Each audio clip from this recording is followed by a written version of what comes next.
നിൽക്കുന്നത് കോഴിക്കോടിൻ്റെ ബീച്ചിലാണ്.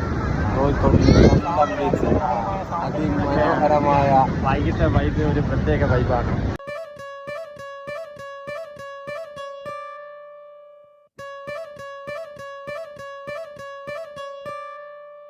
Ni sa sa re sa ni sa sa ga re ni sa sa re sa ni sa sa ga re ni sa sa re sa ni sa sa ga re sa pa ma pa ga re നീല നിലാവിൻ മാളികമേലെ മാമഴവില്ലിൻ താമരനൂലെ ഊയലിലാടും പൂമയിലാളെ നിറകതിരഴകൊളിയായി ഷാബി മൊഹബത്തിൽ ഉണർന്നു മലർവനി